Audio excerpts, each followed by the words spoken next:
Shalom Bapak Ibu. Shalom. Saya berharap kondisinya baik-baik saja. Semoga begitu. Silakan mungkin tengok dulu kiri kanan, kasih senyum. Senyum Bapak Ibu sangat berharga untuk sekitarnya pasti ya. Kita nggak tahu kondisi dia bagaimana, tapi itu berharga buat mereka. Oke, saya undang untuk bangkit berdiri. Kita akan buka dalam doa.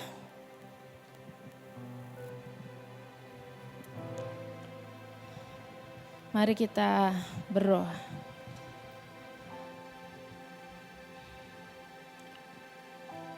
Pertolongan kita dalam ibadah minggu yang kudus ini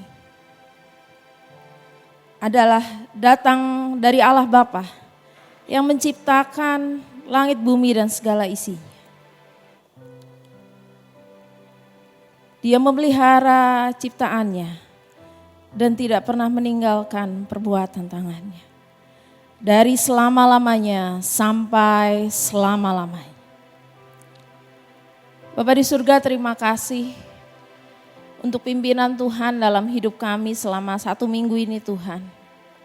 Dan kami juga tahu karena kekuatan daripadamu lah yang memampukan kami untuk kami bisa melangkah masuk ke dalam ruang ibadah ini Tuhan.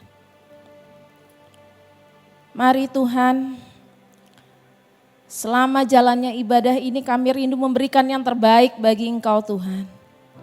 Melalui puji-pujian kami, melalui persembahan yang akan kami berikan. Melalui telinga yang kami sendengkan seperti seorang murid. Karena kami tahu lebih dari segala yang bisa kami kasih dalam ibadah ini. Kasih-Mu terlebih besar yang akan Kau berikan bagi kami melalui ibadah ini Tuhan. Berkati seluruh pelayan Tuhan dan juga perjamuan kudus yang sebentar akan dilaksanakan Tuhan. Biarlah melalui serangkaian kegiatan dalam ibadah ini Tuhan. Semuanya hanya nama-Mu yang ditinggikan. Terima kasih Tuhan. Hanya di dalam nama Tuhan kami Yesus Kristus kami membuka ibadah ini. Haleluya. Amin. Mari saudara, saya ajak untuk bersama masuk dalam hadirat Tuhan.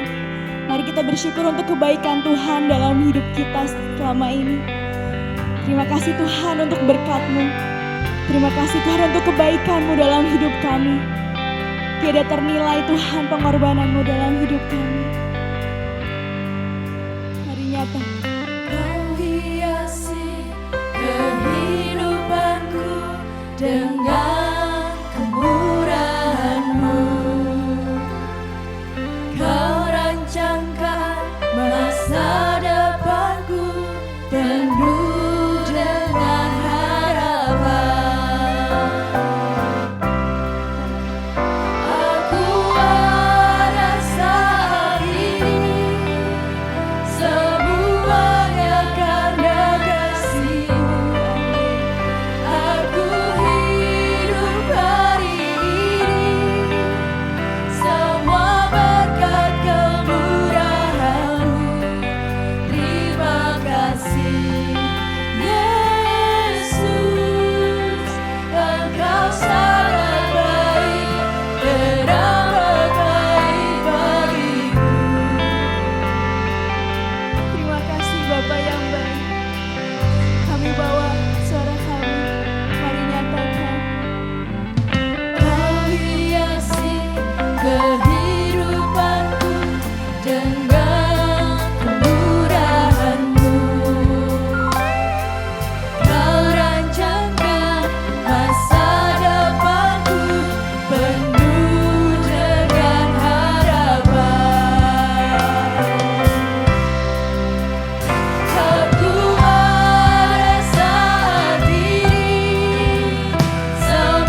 kasih Yesus, Engkau sangat baik, teramat baik bagiku.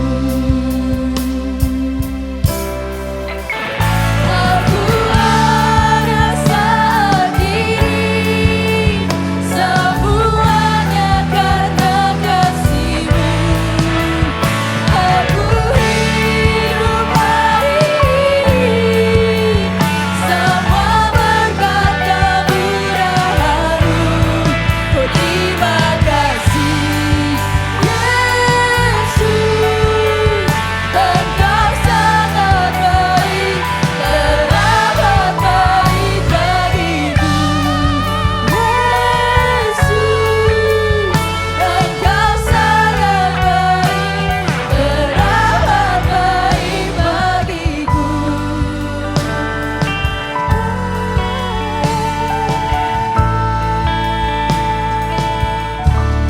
Berikan sorak-sorai paling dahsyat buat Tuhan kita. Sekali lagi lebih keras. Kita punya Allah yang luar biasa. Amin saudara. Dia Allah yang tak terbatas. Amin. Are you ready to sing? Come on. Let's sing. Let's praise His name. Are you ready? Come on, say with me. Through you, I can do anything. I can do all things, 'cause it's you who give me strength. Nothing is impossible.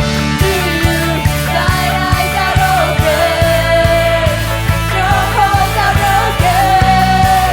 I am living by faith.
datang penuh dengan sukacita saudara.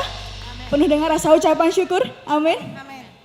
Hari ini saya mau ajak saudara untuk mari datang lebih dekat lagi dengan Tuhan.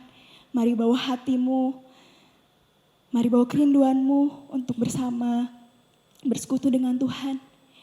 Karena hari ini kami ada Tuhan. Itu semua berkat anugerah-Mu, berkat kemurahan-Mu. Kami rindu Tuhan untuk diam dalam bait-Mu.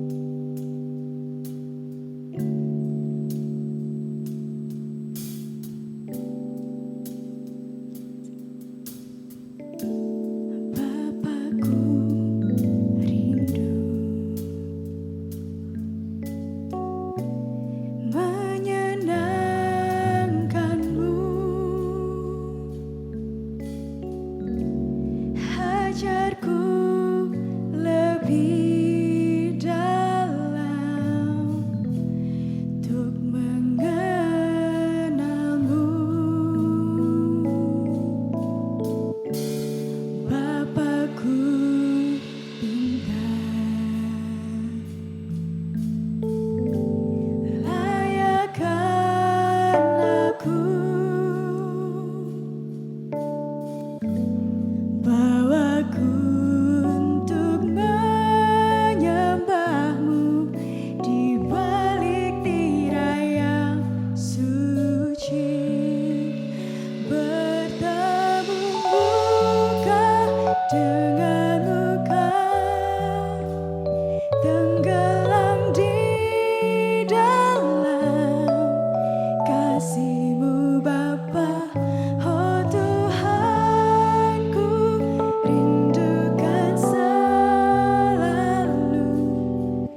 Itu yang kami rindukan, Yesus.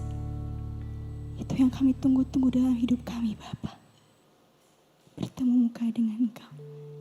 Kami bersyukur untuk setiap cinta-Mu buat kami.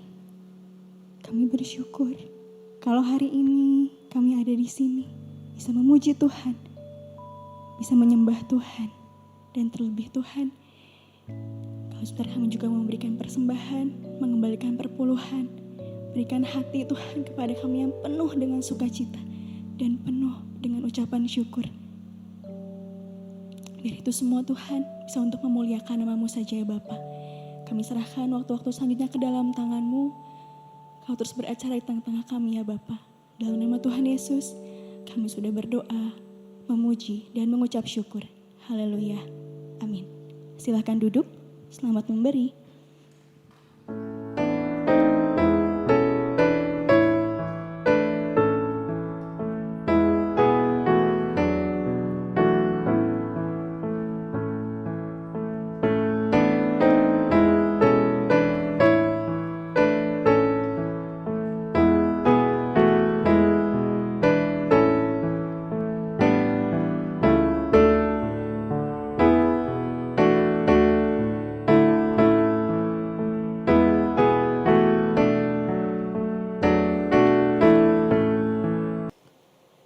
Bapa di surga, terima kasih untuk kesempatan kami memberikan apa yang sudah Engkau berikan di dalam hidup kami Tuhan.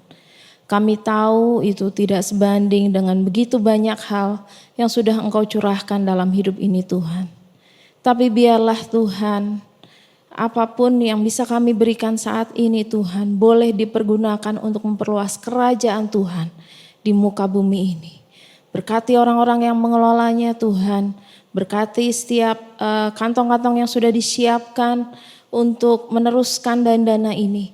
Sehingga betul-betul bisa memberkati banyak orang. Terima kasih Tuhan. Bila sebentar kami akan mendengarkan firman Tuhan. Urapi hamba-Mu yang bukan siapa-siapa ini Tuhan.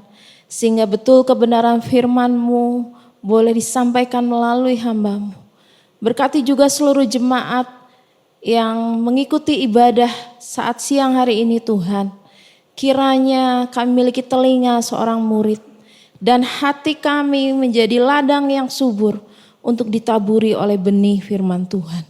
Terima kasih Tuhan. Di dalam nama Tuhan kami Yesus Kristus, kami sudah berdoa dan mengucap syukur. Haleluya. Amin. Ya, Bapak Ibu Saudara, hari ini adalah hari terakhir di minggu ini, minggu terakhir di bulan ini gitu ya Ibu ya. Jadi kita tahu bahwa sepanjang bulan ini itu bertemakan tentang keluarga. Dari awal minggu kita semua sudah belajar bagaimana membangun kasih. Lalu kita belajar bagaimana masing-masing anggota keluarga memahami perannya. Lalu kita juga belajar bagaimana keluarga dengan kekuatan daripada Tuhan melalui krisis dan badai kehidupan mereka. Dan yang terakhir, kita akan belajar bagaimana cara membangun iman di dalam keluarga. Nah Bapak Ibu Saudara, sebelumnya saya ingin bertanya pada Bapak Ibu Saudara. Kira-kira jika pertanyaan ini diberikan pada masing-masing kita, siapakah yang berperan menumbuhkan iman saudara? Yang pertama pasti jelas Roh Kudus. Yang kedua, ketika Bapak Ibu Saudara diminta untuk menyebutkan nama. Kedua, ketiga, keempat, siapakah itu? Dijawab di dalam hati saja. Saya tidak tahu apakah ada sosok orang tuakah yang muncul di benak Bapak Ibu Saudara. Nah, untuk Bapak Ibu Saudara yang sudah berkeluarga dan punya anak, kira-kira jika pertanyaan ini diberikan pada mereka, apakah sosok kita muncul dalam benaknya?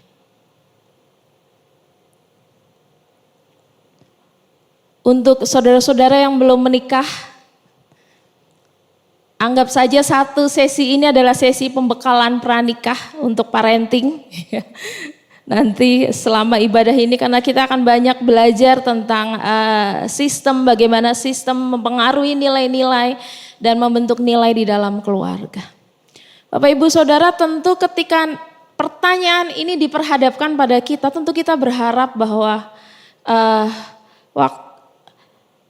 seharusnya orang tua saya, dan mudah-mudahan betul orang tua saya, gitu ya. Saya nggak tahu apa jawabannya sama semua di dalam hati.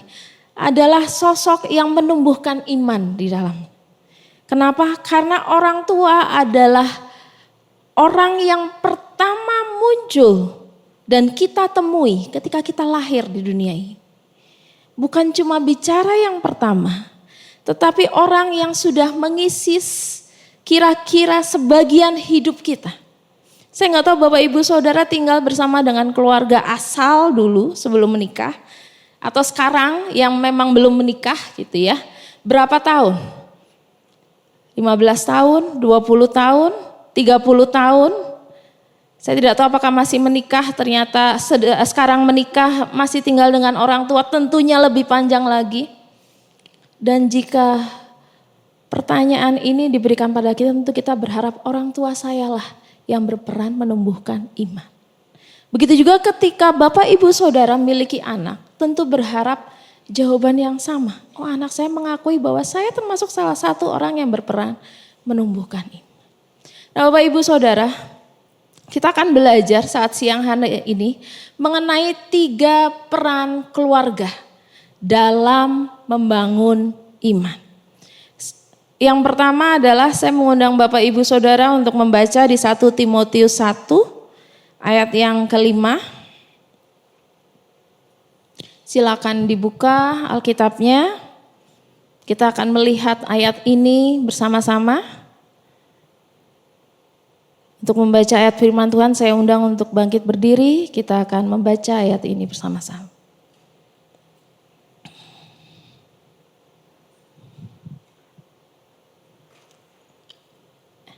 Ya, 2, 3. Sebab aku teringat akan imanmu yang tulus ikhlas, yaitu iman yang pertama-tama hidup di dalam nenekmu Lois dan di dalam ibumu Eunike, dan yang aku yakin hidup juga di dalam dirimu. Terima kasih, silakan duduk Bapak Ibu. Berbahagialah mereka yang membaca, merenungkan dan melakukan firman-Nya dalam hidup sehari-hari. Nah Bapak Ibu Saudara, ini salah satu ayat yang sangat populer sekali ketika bicara tentang Timotius. Bagaimana nanti Bapak Ibu bisa lihat di Kisah Rasul 16 ayat yang pertama dikatakan Paulus bertemu dengan Timotius yang memiliki seorang ibu Yahudi yang percaya, yang beriman, dan ayahnya Yunani. Nah, surat Timotius ini ditulis oleh Paulus kepada Timotius. Jadi ketika membaca surat ini kita membayangkan bahwa ini surat yang diberikan dari pribadi ke pribadi gitu ya. Lalu Paulus katakan begini, aku teringat oleh imanmu yang tulus ikhlas. Iman yang pertama-tama hidup di dalam nenekmu dan di dalam ibumu Eunike, dan aku yakin hidup juga di dalam kamu. Jadi kebayang ketika Timotius sedari kecil dia belajar kitab Taurat, dia belajar Mazmur, dia belajar kitab nabi-nabi, dia mendapat pengajaran itu dan dia bertumbuh dalam semuanya itu dari nenek dan dari ibunya. Jadi orang yang punya peran untuk menumbuhkan iman itu adalah keluarga yang ada di sekitar dia. Kalau Bapak Ibu nanti lihat di Kisah Rasul 16 itu tadi, diperkirakan Eunike dan Lois ini akhirnya menerima Kristus sebagai juru selamat, itu ada di Kisah Rasul 14. Kisah Rasul 14 dikatakan begitu banyak orang datang untuk mendengarkan Paulus, dan pada waktu itu mereka memberikan diri mereka untuk bertobat. Ketika masuk di Kisah Rasul 16 sama-sama kotanya di Listra, maka muncullah nama Timotius yang disebutkan memiliki ibu seorang yang percaya dan beriman. Maka ketika orang tuanya menerima Kristus, itu ditularkan kepada Timotius. Timotius pun dengan mudahnya menerima Kristus. Kenapa orang begitu mudah sekali menerima Kristus? Karena itu tadi Bapak Ibu, ada didikan yang diturunkan. Yang dari kecil sudah biasa diturunkan. Itu bukan sekali bilang, tapi berkali-kali dikatakan, diajarkan kepada Timotius. Mundur sedikit ayatnya Bapak Ibu ya, di 1 Timotius 4 ayat 6 bagian B dikatakan demikian. Engkau akan menjadi seorang pelayan Kristus Yesus yang baik, terdidik dalam soal pokok iman kita dan dalam ajaran sehat yang telah kau ikuti selama ini. Jadi Paulus kembali menekankan sebelum ayat yang tadi, yang di 2 Timotius 1 ayat 5, mundur dulu di 1 Timotius 4 ayat 6 sampai 8, Paulus benar-benar meyakini bahwa dia ke Timotius itu bukan karena satu faktor saja dia mengajak Timotius masuk dalam pelayanannya, tapi karena Timotius punya hal yang berbeda. Ini sudah dididik sejak lama, yang telah kau ikuti selama ini. Yang dimaksud dengan diikuti itu Timotius memeriksa, Timotius menelusuri. Jadi Bapak Ibu bisa bayangkan ketika Eunika dengan Lois dia mendidik Timotius. Dan Timotius tidak serta-merta sebetulnya langsung mengikuti. Tapi Timotius punya satu tindakan aktif. Ketika dididik, ketika diikuti, Timotius memeriksa didikan itu. Betul gak ya? Bagaimana imbasnya, bagaimana efeknya jika aku mengikuti tindakan itu? Bagaimana efeknya tindakan itu terhadap orang tua saya ketika orang tua saya melakukan itu? Dan ketika dia terus memeriksa, dia menelusuri, dia mengikuti, dia mendapatkan konfirmasi yang benar. Ternyata jalan Tuhan itu betul buat saya. Benar ketika saya mengikuti ini tuh cocok buat saya. Benar ketika saya mencoba mendengarkan suara Tuhan, Roh Kudus berbisik dalam hati saya. Dan saya bisa memilih yang benar. Dan itu yang terjadi di dalam diri Timotius. Tapi apakah orang tuanya sekali bicara? Tentu enggak. Karena ini bicara rentang durasi hidupnya. Entah waktu itu Timotius ketika dipanggil bertemu dengan Paulus lalu dipanggil untuk mengembalakan satu jemaat begitu ya. Entah itu umur 20 kah, yang jelas dia masih muda. Entah masih umur belasan kah atau belum 30 kah. Tapi rentang dari kecil sehingga pada umur itu orang tuanya baik Louis maupun Eunike terus mengajari dia dan mendidik dia. Dan dalam rentang itu juga Timotius terus memeriksa, terus menelusuri di dalam dirinya. Bapak Ibu, ternyata jika bukan karena contoh hidup ketika Louis dan Eunike mengajari Timotius, tentu Timotius akan banyak pertentangan dalam dirinya. Katanya A, tapi kok yang dilakukan B. Katanya C, tapi kok yang dilakukan D. Tapi Bapak Ibu bisa bayangkan, waktu Louis dan Eunike mengajari Timotius, Louis dan Eunike juga menghidupi apa yang dia ajarkan. Sehingga nggak mudah, sehingga nggak sulit untuk Timotius. Akhirnya, oh iya, waktu saya lihat contohnya ada. Kedua orang tuanya menjadi teladan hidup untuk Timotius.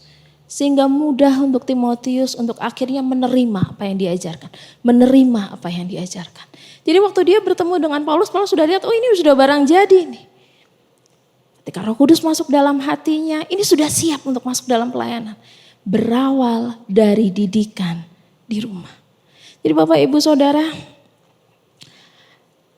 orang yang paling sering bertemu dengan anak kita itu adalah kita.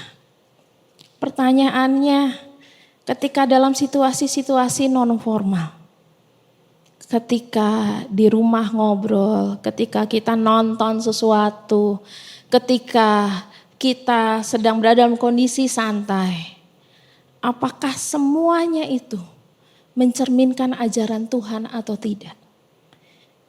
Jangan sampai karena tindakan kita tidak sesuai firman, maka ajaran kita ditolak oleh anak kita.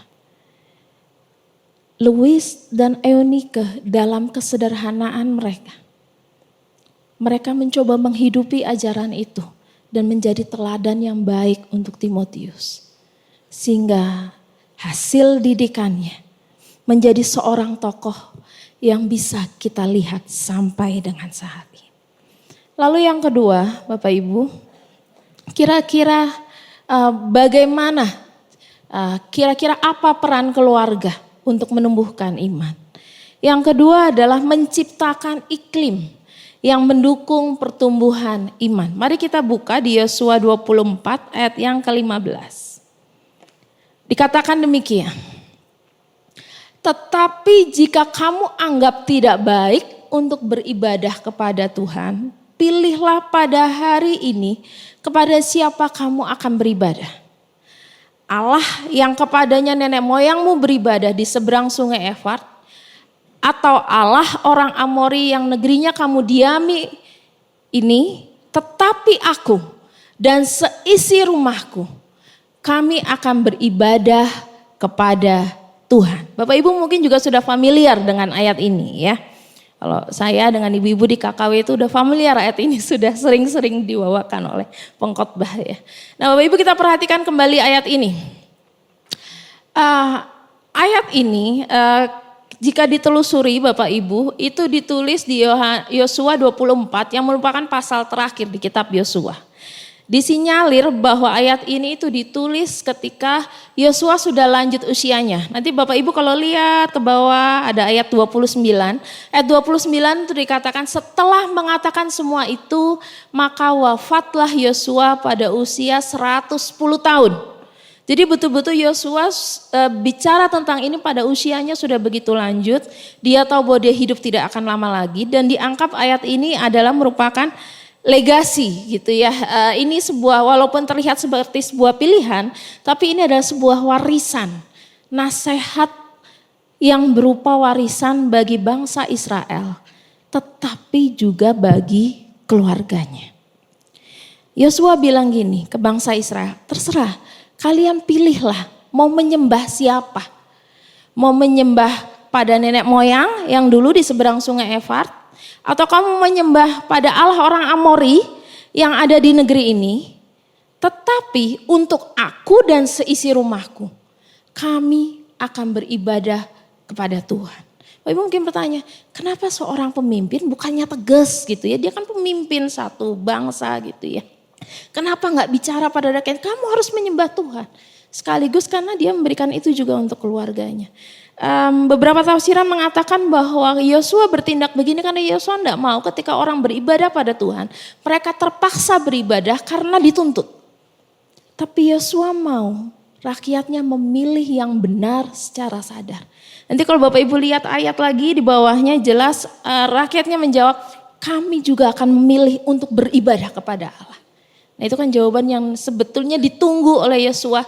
Tapi muncul dari lidah bibir mereka, mereka sadar dengan pilihan yang mereka ambil. Nah Bapak Ibu Saudara terkhusus hubungannya dengan keluarga. Kalau Bapak Ibu lihat saya kasih warna kuning di ayat itu ya. Tetapi aku dan seisi rumahku kami akan beribadah kepada Tuhan. Nah dari pernyataan Yosua ini Bapak Ibu, tapi aku dan seisi rumahku akan beribadah kepada Tuhan.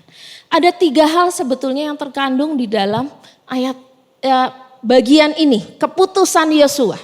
Yang pertama Yosua menetapkan batasan. Dia tahu betul bahwa keluarganya tidak akan pernah berkompromi dengan yang namanya dosa. Aku dan keluargaku tidak akan pernah berkompromi dengan yang namanya dosa dan berkompromi terhadap hal-hal yang membahayakan imanku. Yosua menetapkan batasan. Dia tahu ruang lingkupnya yang sebetulnya menjadi tanggung jawab dia untuk diatur adalah keluarganya. Orang lain di luar keluarganya itu harus bertindak berdasarkan pilihan mereka. Tetapi sebagai pemimpin keluarga dan yang bertanggung sebagai pemimpin spiritualitas di keluarganya adalah dia. Dan dia menetapkan batasan itu. Lalu yang kedua, Yosua menetapkan aturan. Dari pernyataan aku dan seisi rumahku itu tadi akan beribadah kepada Tuhan. Sebenarnya Yosua menetapkan aturan pada keluarganya bahwa sekarang dan seterusnya kamu harus terus beribadah kepada Tuhan. Sebetulnya kan kalimatnya begitu. Kenapa itu penting? Karena untuk menentukan arah hidup, menentukan arah moral, untuk mengambil keputusan, untuk menentukan keselamatan mereka juga. Dan itu yang dilakukan oleh Yosua. Sebagai kepala keluarga sekaligus memimpin spiritual. Dan yang terakhir Yosua memberikan teladan. Bagaimana dia mengambil sebuah keputusan yang benar untuk keluarganya. Bapak Ibu kebayang kalau Bapak Ibu jadi anaknya Yosua rasanya gimana? Bapak Ibu punya pemimpin keluarga yang kayak Yosua rasanya gimana? Bapakku tegas ya. Bapakku bisa ambil satu hal gitu ya yang jelas harus diikuti, harus dijalani seperti apa. Dan ketika ada ketegasan dan keteraturan seperti itu Bapak Ibu, maka kebayang iklim yang terbentuk di dalam keluarga adalah iklim yang aman dan nyaman. Anak-anaknya tahu kalau saya mau bertindak jadi jelas mana yang boleh dan tidak boleh. Karena pasti yang diajarkan adalah nilai-nilai sesuai dengan firman Tuhan. Dan ketika mereka bertumbuh dalam sebuah keluarga, mereka tahu bahwa mereka dipimpin oleh pemimpin yang benar. Amsal 14 ayat 26 mengatakan dalam takut akan Tuhan ada ketentraman yang besar. Bahkan ada perlindungan bagi anak-anaknya. Bapak Ibu nanti kalau di rumah ada waktu kosong ya, ayat Yosua 24 ini bagus sekali. Lalu di bawahnya akan dilihat di ayat 20, 21 gitu ya. Kepada mereka yang mengikuti Tuhan, maka Tuhan akan melimpahkan gandum, memberkati mereka dengan kesehatan dan yang lainnya gitu. Itu berkat Tuhan iya, itu impactnya iya. Tapi yang jelas mereka mendapat keselamatan dalam hidup mereka. Nah ayat 5 sebelumnya itu bicara kasihilah Tuhan Allahmu dengan segenap hati, dengan segenap pikiranmu dan dengan segenap jiwa. Jadi itu jelas.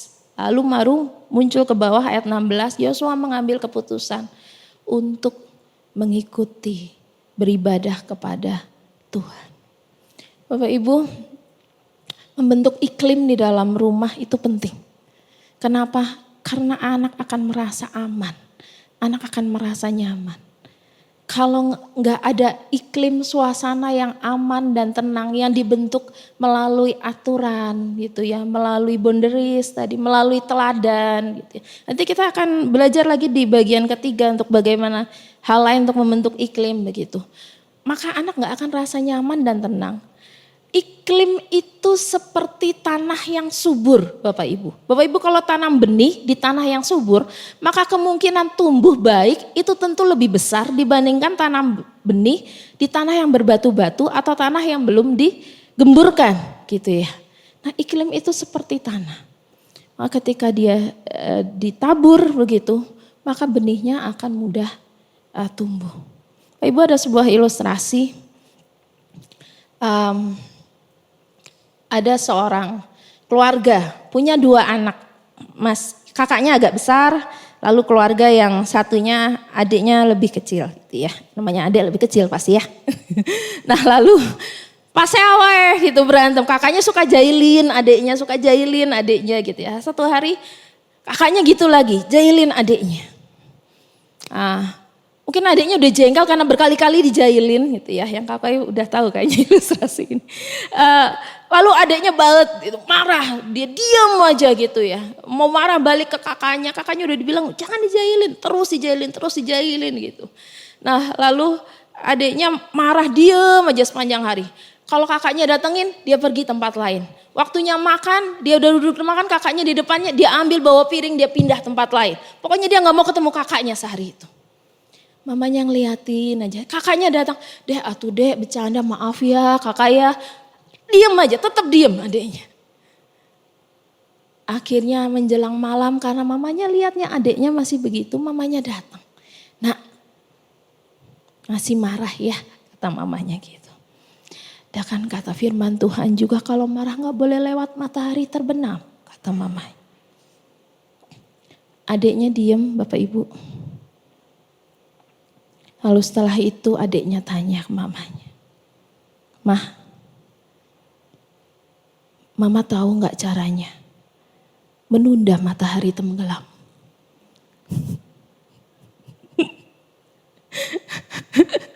Masih kene kekeh itunya. Pokoknya aku udah marah. Urusan matahari kalau bisa ditunda jangan tenggelam. Pokoknya mau marah lah. Marahnya dulu. Ibu kebayang ya anak kecil teh soalnya.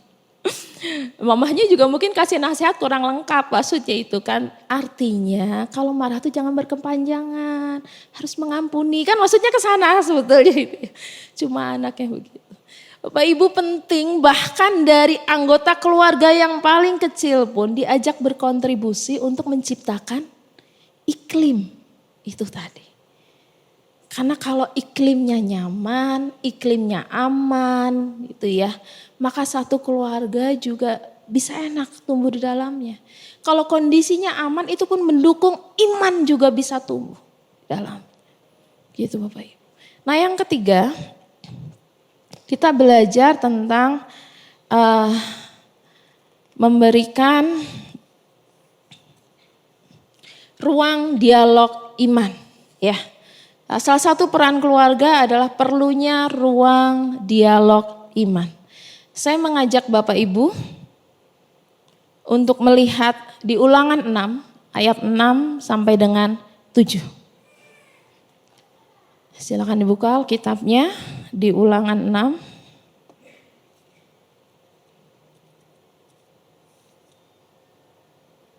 Ya. Dikatakan demikian. Apa yang kuperintahkan kepadamu pada hari ini haruslah engkau perhatikan. Haruslah engkau mengajarkan berulang-ulang kepada anak-anakmu dan membicarakannya apabila engkau duduk di rumahmu, apabila engkau sedang dalam perjalanan, apabila engkau berbaring dan apabila engkau bangun. Nah Bapak Ibu Saudara, saya memberikan warna tersendiri ya, mengajarkan berulang-ulang. Itu dari satu bahasa Ibrani yang artinya adalah menajamkan. Tuh Bapak Ibu. Sinantam tuh yang artinya mengajarkan, menajamkan. Bapak Ibu mungkin pernah lihat orang yang mengasah pisau secara manual gitu ya. Digosok terus gitu. Ada batu itu dia gosok terus. Harus berulang kali sampai akhirnya pisau itu tajam. Nah penggambaran mengajarkan berulang-ulang itu seperti itu tadi. Seperti pisau yang terus diulang sampai dia tajam. Bapak Ibu ada seorang psikolog sosial, Rockert gitu ya. Nah Rockert ini bicara tentang transmisi nilai. Jadi salah satu cara untuk perpindahan nilai dalam sebuah sistem itu adalah ketika nilai itu dikendalikan lalu diterapkan berulang kali dalam durasi yang cukup lama oleh beberapa orang di dalam sistem itu. Dalam hal ini adalah keluarga misalnya. Jadi kalau masing-masing anggota di dalam keluarga itu melakukan satu nilai berulang kali, maka yang terjadi adalah nilai yang tadi yang memberikan contoh dilakukan berulang kali itu akan diikuti oleh orang yang lain yang melakukannya juga berulang kali. Jadi kalau mau keluarga kita diwarnai oleh nilai-nilai Kristiani, maka perbuatan-perbuatan dan ajaran yang mencerminkan nilai Kristiani itu perlu dilakukan berulang kali. Mungkin kita jenuh, kan udah dibilang bangun kudu pagi berdoa dulu, mau makan berdoa dulu, hayo lupa gitu mungkin berkali-kali. Kan udah dibilang, tapi memang begitu, memang harus berulang. Dan dalam durasi yang panjang. Kenapa? Karena memang sistem memori otak tuh begitu, harus diulang. Sehingga pada akhirnya dia muncul menjadi satu yang otomatis. Tuh Bapak Ibu. Bapak Ibu kalau ditanya 2 tambah 2 berapa? 4, pasti jawabnya 4. Ya saya gak tahu ada yang jawab 100 kah? Enggak 4. Kenapa? Karena kan itu diajarin waktu TK, diulang SD, diulang SMP, SMA, Bapak Ibu yang dagang itu mah udah di luar kepala yang gitu. Bahkan Bapak Ibu bisa ngitung sampai ratusan ribu dan yang lain itu udah di luar kepala. Karena kan diulang. Makanya dikatakan haruslah engkau mengajarkannya berulang-ulang kepada anakmu dan membicarakan apabila engkau duduk di rumahmu, apabila engkau sedang dalam perjalanan, apabila engkau sedang berbaring, apabila engkau bangun. Bapak Ibu kebayang aktivitas yang disampaikan di sini, duduk di rumah, dalam perjalanan, sedang berbaring, dan ketika bangun itu aktivitas yang sehari-hari. Dan dalam kondisi aktivitas yang sehari-hari itu yang harus berulang. Lihat 5 dikatakan kasihlah Tuhan Allahmu dengan segenap hati. Itu harus diulang. Nak jangan lupa berdoa, nak harus ingat Tuhan. Nak jangan lupa baca firman, itu harus diulang. Dan tetap tadi di poin pertama Bapak Ibu, harus ada keselarasan antara contoh. Makanya butuh contoh hidup yang otentik itu dilakukan di dalam kondisi aktivitas sehari-hari. Sehingga anak-anak betul mendapat contoh. Bapak Ibu Saudara, ada 4 faktor penentu transmisi nilai itu berhasil dilakukan. Salah satunya yang 2 adalah penghayatan anak terhadap nilai yang dibagikan, persepsinya. Dan yang satunya lagi itu adalah relasi hubungan. Jadi kalau relasinya bagus, maka transmisi nilainya, perpindahan nilainya itu akan bisa terjadi. Kalau penghayatan persepsi anaknya sesuai dengan yang diajarkan orang tua, kadang-kadang kan orang tua masih ngajarin ini tetapi anaknya belum tentu mikir itu kan. Nah kalau itu sesuai, maka perpindahan nilainya pun akan cepat diterima oleh anaknya.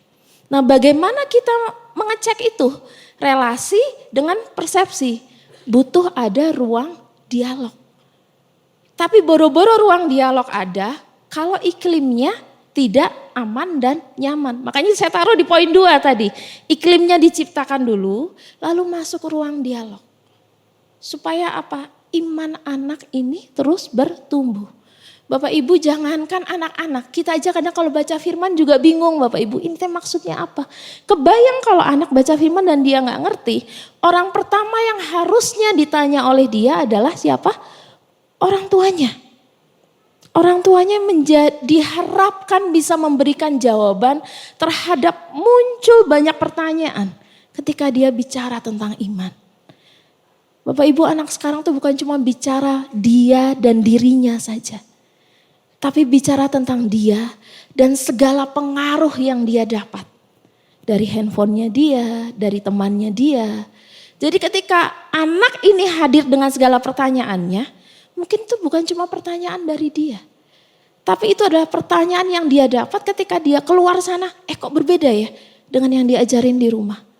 Dan sebagai orang tua yang memiliki boundaries tadi, yang menyatakan bahwa keluarga saya akan ikut Tuhan. Itu penting sekali untuk kita bisa memberi jawab pada anak-anak kita. Oleh karena itu Bapak Ibu, waktu anak bertumbuh, saudara-saudara yang nanti punya anak ya, yang mau nikah, lu punya anak gitu ya. Ingatlah ketika anak bertumbuh, orang tua juga harus ikut bertumbuh. Karena tantangan zamannya semakin lama akan semakin besar. Kalau kita tidak terus membuka wawasan, tidak terus belajar firman, makanya Bapak Ibu ayo ikut. Ada core, biblical night gitu ya, pastor corner, ayo ikut supaya apa?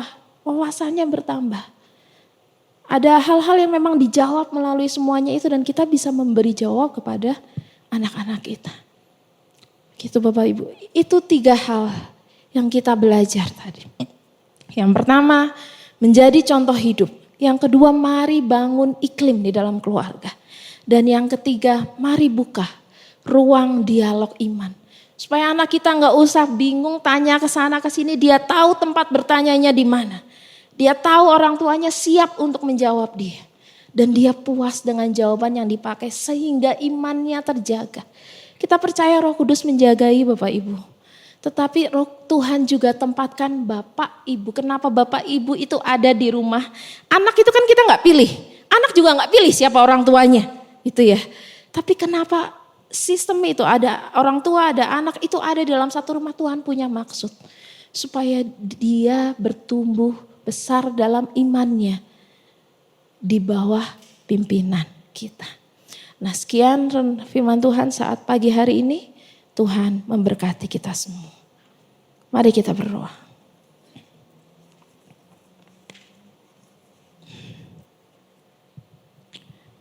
Bapa di surga, terima kasih atas pimpinanmu, atas firman-Mu Tuhan. Dan ajar kami ketika kami menjadi orang tua. Kami menjadi orang tua yang sanggup memberi teladan yang baik bagi anak-anak kami. Atau nanti bagi kami yang belum menikah, nanti saat kami menjadi orang tua. Kami mempersiapkan diri memberikan teladan yang baik. Kami menjadi orang-orang yang siap untuk menciptakan iklim yang baik di rumah kami. Dan kami siap untuk berdialog dengan anak-anak kami Tuhan.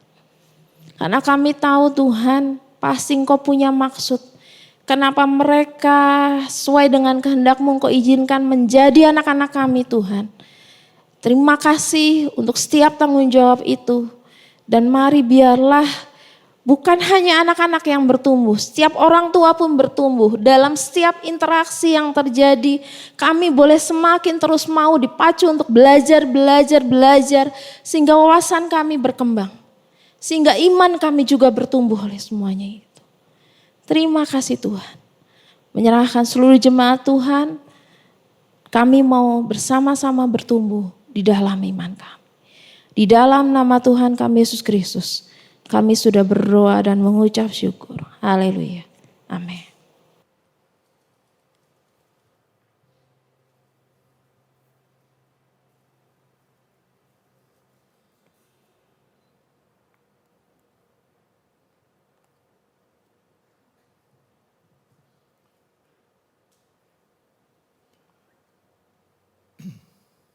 Baik saudara, kita akan lanjutkan dengan perjamuan kudus. Sebelum kita akan makan dan minum bersama-sama, saya akan bacakan firman Tuhan untuk kita semua. Demikianlah firman Tuhan.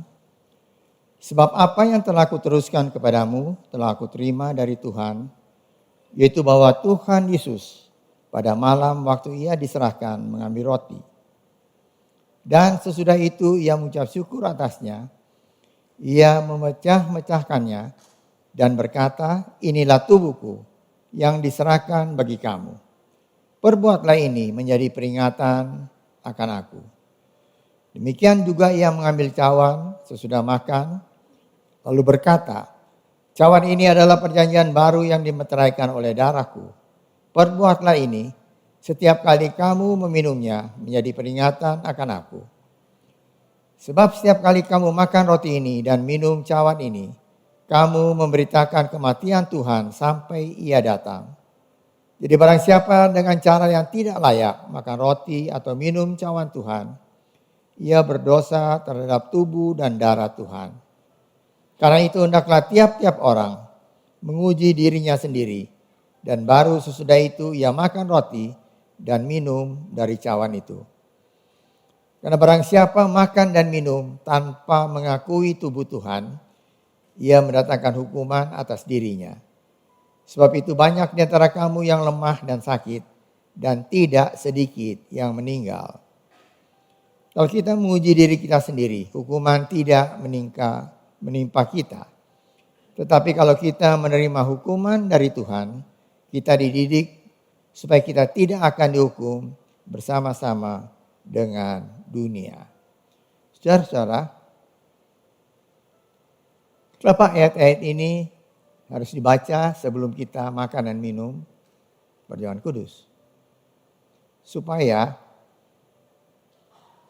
perjamuan kudus tidak hanya merupakan satu rutinitas. Oh, kalau minggu keempat ada acara makan dan minum perjamuan kudus. Tidak demikian, saudara. Ayat ini dibaca supaya kita mengingat kembali, mengenang kembali bagaimana kasih Tuhan. kasih karunia Tuhan yang begitu besar dalam kehidupan kita semua. Sehingga kalau kita bertanya sebenarnya siapa kita? Kita adalah orang berdosa yang harus dihukum.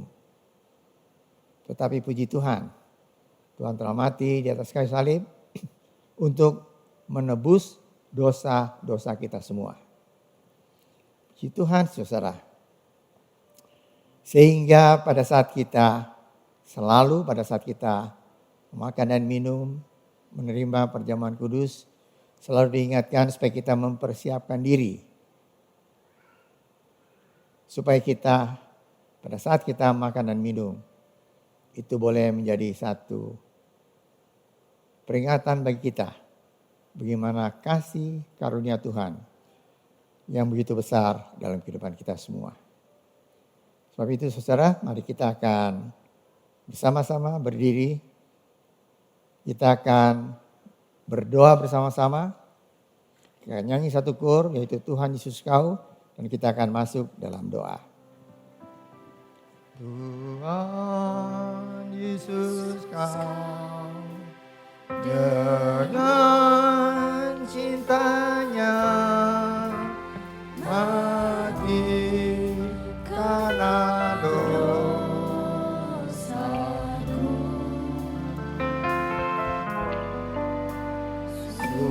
supaya saya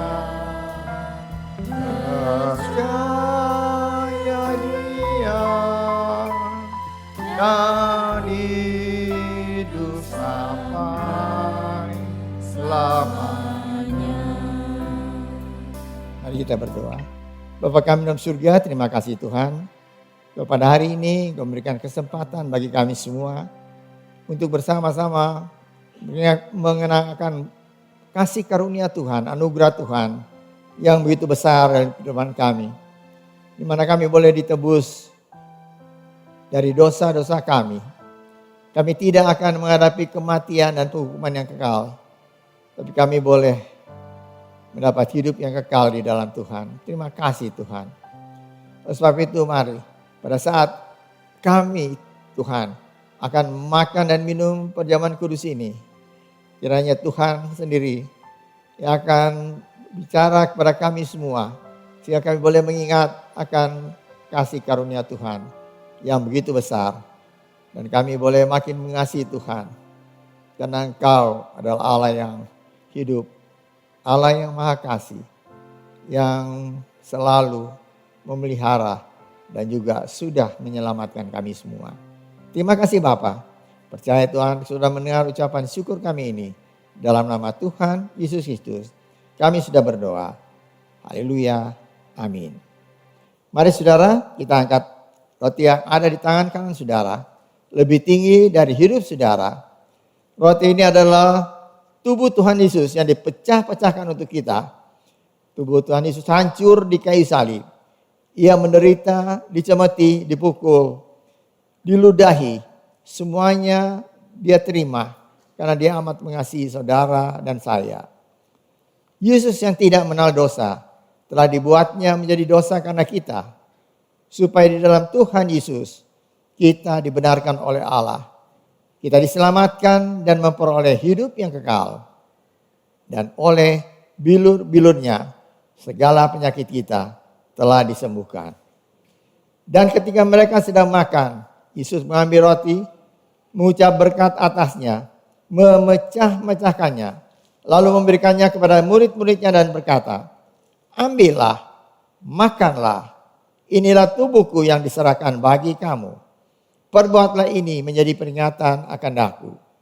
Bukankah roti yang kita pecah-pecahkan adalah persekutuan dengan tubuh Kristus?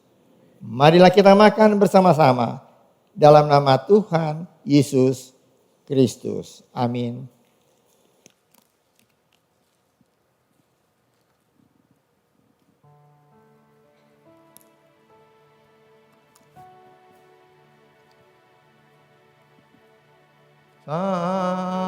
Salibnya, salibnya,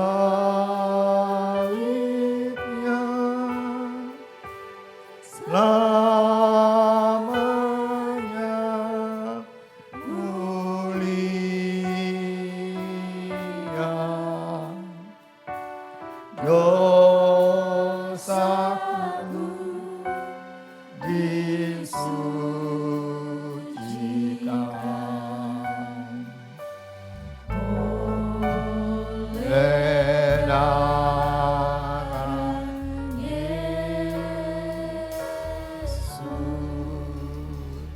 Mari saudara angkat cawan yang berisi anggur tangan kanan saudara. Lebih tinggi dari hidup saudara. Cawan anggur ini adalah darah Yesus yang tercurah untuk menyucikan segala dosa kita. Bagaimanapun besar, berat dan hitamnya dosa kita, darah Yesus Kristus menyucikan kita dari segala dosa. Dan jika kita mengaku dosa kita, maka Ia adalah setia dan adil dan akan mengampuni segala dosa kita dan menyucikan kita dari segala kejahatan. Kita dibenarkan, dikuduskan dalam Kristus dan diangkat menjadi anak-Nya. Sesudah makan, Ia mengambil cawan, mengucap syukur, lalu memberikan kepada mereka dan berkata, "Cawan ini adalah perjanjian baru yang dimeteraikan oleh darahku. Minumlah kamu semua, sebab inilah darahku, darah perjanjian yang ditumpahkan bagi banyak orang untuk pengampunan dosa. Perbuatlah ini setiap kali kamu meminumnya menjadi peringatan akan daku. Bukankah cawan pengucapan syukur yang atasnya kita ucapkan syukur adalah persekutuan dengan darah Kristus? Marilah kita minum bersama-sama dalam nama Tuhan Yesus Kristus. Amin.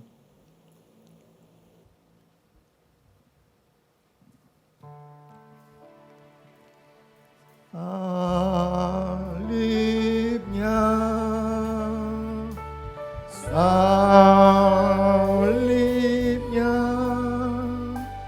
selamanya mulia.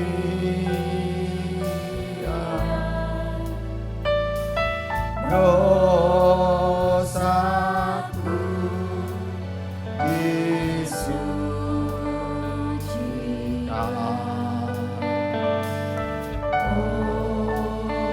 oleh darah Yesus. Mari saudara kita ucap syukur pada Tuhan karena apa yang Tuhan sudah lakukan untuk kita semua. Mari kita berdoa.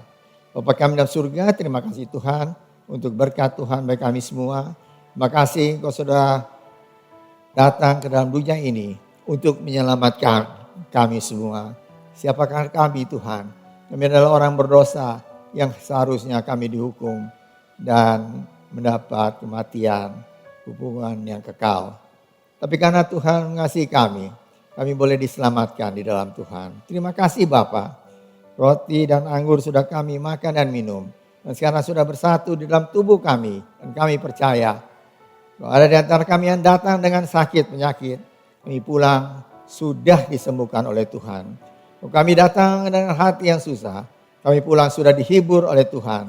Kalau kami datang dengan tubuh yang lemah, kami pulang sudah dikuatkan oleh Tuhan. Terima kasih Bapa untuk berkat Tuhan bagi kami semua. Percaya Tuhan Kau tidak akan meninggalkan kami semua. Orang-orang yang sudah ditebus oleh darah Kristus. Percaya Kau sudah mendengar doa dan ucapan syukur kami ini. Kami naikkan dalam nama Tuhan Yesus Kristus yang menjadi juru selamat kami yang hidup. Amin. Silakan duduk saudara.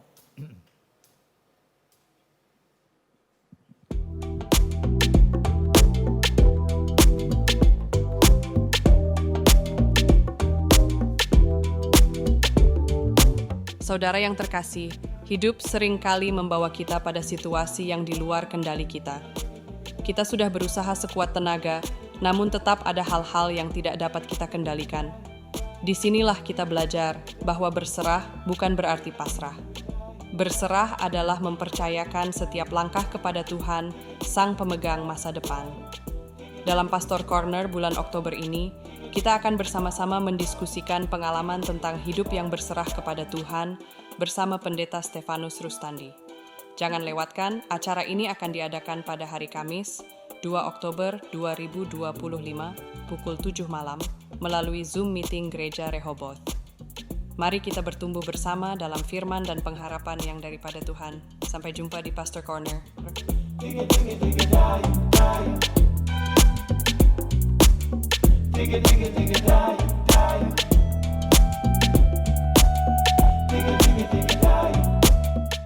Mari ikuti audisi atau open casting untuk Anda yang mau melayani dalam film Natal 2025 berjudul Burden, audisi atau open casting, akan diadakan pada tanggal 12 Oktober 2025 pukul 11.30. Anda bisa mendaftarkan diri Anda dari sekarang melalui WhatsApp ke 082 11630731 atau menghubungi Saudara Gatot.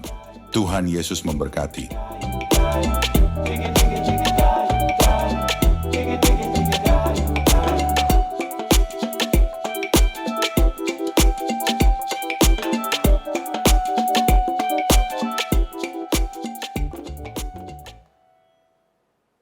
Baik saudara, pertama-tama saya ucapkan selamat datang bagi semua saudara yang hadir pada kebaktian pagi hari ini. Dan mungkin ada saudara yang baru pertama kali hadir. Silakan saudara. Puji Tuhan.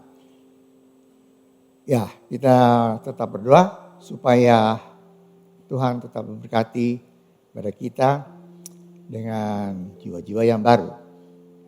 Kedua, seperti saudara dengar tadi dari Ibu Meli, bahwa hari ini adalah minggu yang terakhir. Minggu yang terakhir dari seri firman Tuhan tentang keluarga. Tentang keluarga. Nah, bulan depan seri firman Tuhan tentu bukan keluarga lagi. Karena hari ini minggu terakhir, saya mau sampaikan pada saudara, ada beberapa saudara yang bertanya kepada kami berdua. Apa sih ya rahasianya supaya keluarga bisa tetap harmonis, tetap satu, ya. Apa sih tipsnya? Nah tadi pagi saya sudah sampaikan, dan tentu kalau siang ini saya tidak sampaikan, tentu ya saya harus sampaikan, ya supaya sama-sama bisa menerima tips-tips ini. Pertama-tama saya katakan, yaitu dasar dari keluarga, yaitu ada kasih. Seperti saudara dengar pada minggu pertama bulan ini, dasar dari keluarga adalah kasih. Dan kedua, yang saya sampaikan adalah kami berdua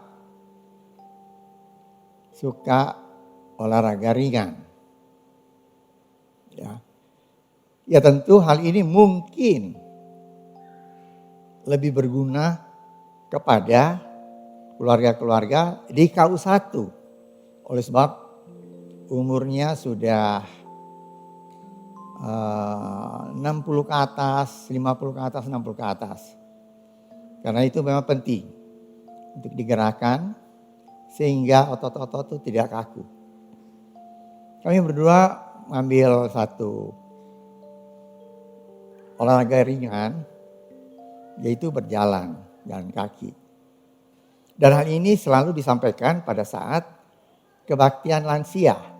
Kebaktian lansia sebelum tutup setelah firman Tuhan disampaikan hal-hal ini ya. Supaya bisa mempertahankan kesehatan dari lansia. Dan itu semua sudah tahu. Dan ketiga. Nah, ketiga ini yang saya mau sampaikan, yaitu yang menjadi tips atau rahasia dari kami berdua adalah berpelukan. Oh itu mah gak usah diajar. Saya mah udah tahu berpelukan. Dari dulu waktu pacaran juga udah tahu. Tapi ini enggak saudara. Setelah kita berumah tangga, dengan kesibukan kita masing-masing, suami sibuk, istri sibuk. Kadang-kadang sehari lewat itu atau 2 hari tidak sempat untuk berpelukan. Ya. Nah, yang kami lakukan adalah setiap pagi bangun tidur, berpelukan, kira-kira 5-10 menit, selesai kita berdoa dan melakukan tugas kami. Saudara, penting hal itu. Mungkin saudara berkata, oh iya, kalau itu yang udah masih punya istri, punya suami, itu berpelukan memeluk istri sendiri, saudara. Bukan istrinya orang lain. Atau suami sendiri. Ya. Dan kalau tadi pagi lebih banyak ya. Mungkin lebih banyak dari pagi.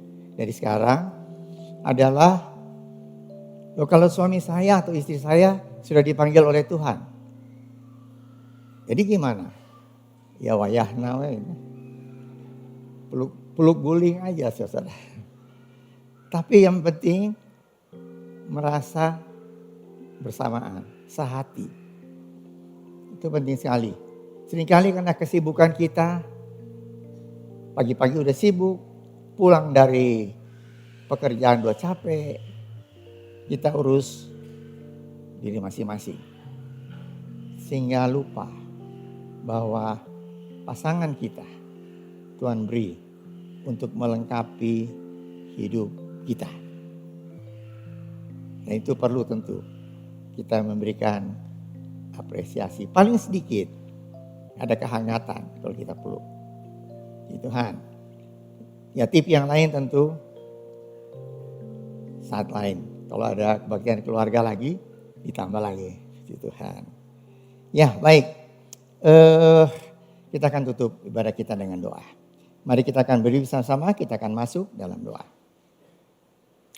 Mari kita berdoa. Kami dalam surga, terima kasih Tuhan untuk berkat Tuhan bagi kami semua. Engkau sudah memimpin seluruh ibadah ini dari awal hingga selesai dengan berkat Tuhan. Kami sudah memuji Tuhan, kami sudah menyembah Tuhan. Kami sudah mendengar firman Tuhan yang boleh menguatkan iman kami. Terutama untuk keluarga. Sehingga itu semua boleh menjadi pegangan bagi kami. Untuk menjalani hidup ini dalam berkeluarga, di dalam keluarga Kristen. Terima kasih Bapa untuk berkat Tuhan. Kalau kami boleh ada seperti apa yang kami ada saat ini. Itu karena Engkau begitu mengasihi kami semua. Terima kasih Bapa. Kami sudah memberikan persembahan dan membalikan perpuluhan yang Tuhan punya. Ajar pada kami untuk memberikan yang terbaik. Karena Tuhan sudah memberikan yang terbaik bagi kami. Itu keselamatan dan hidup yang kekal. Terima kasih Bapa. Kami akan mulai minggu yang baru berjalan bersama dengan Tuhan. Kami percaya Engkau akan menyertai hidup kami. Secara pribadi, keluarga kami, usaha kami, pekerjaan kami, dan pendidikan anak-anak kami semua. Terima kasih Bapa untuk berkat Tuhan. Kami percaya Tuhan, Engkau akan menyertai kami. Dan minggu yang akan datang ini, dimanapun kami berada, Tuhan menyertai hidup kami semua. Kami percaya Tuhan Kau sudah mendengar doa kami dan ucapan syukur kami ini. Dan kami naikkan dalam nama Tuhan Yesus Kristus yang menjadi juru selamat kami yang hidup. Saudara yang dikasih oleh Tuhan, angkatlah tangan saudara untuk menerima berkat Allah. Arahkan hati saudara kepada Tuhan dan hadirat-Nya. Maka berkat Allah memenuhi hidup saudara. Berkat Allah memenuhi keluarga saudara. Berkat Allah memenuhi kesehatan saudara. Berkat Allah memenuhi pekerjaan saudara. Dan jadilah berkat dimanapun saudara berada. Saudara terimalah berkat dari Allah Bapa, kasih karunia dan damai sejahtera dari Tuhan Yesus Kristus. Dan persekutuan Allah Kudus menyertai saudara sekalian. Mulai hari ini sehingga Maranatha, Tuhan Yesus datang kembali. Amin. Bapa, terima kasih. Bapa, terima kasih. Bapa di dalam surga.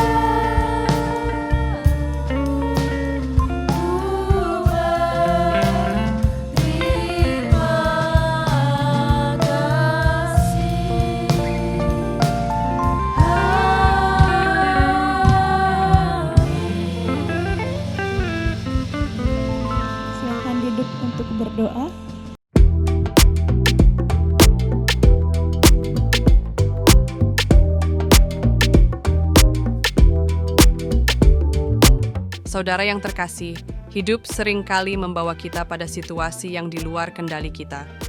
Kita sudah berusaha sekuat tenaga, namun tetap ada hal-hal yang tidak dapat kita kendalikan. Disinilah kita belajar bahwa berserah bukan berarti pasrah. Berserah adalah mempercayakan setiap langkah kepada Tuhan, Sang Pemegang masa depan. Dalam Pastor Corner bulan Oktober ini, kita akan bersama-sama mendiskusikan pengalaman tentang hidup yang berserah kepada Tuhan bersama Pendeta Stefanus Rustandi. Jangan lewatkan, acara ini akan diadakan pada hari Kamis, 2 Oktober 2025, pukul 7 malam, melalui Zoom Meeting Gereja Rehoboth. Mari kita bertumbuh bersama dalam firman dan pengharapan yang daripada Tuhan. Sampai jumpa di Pastor Corner.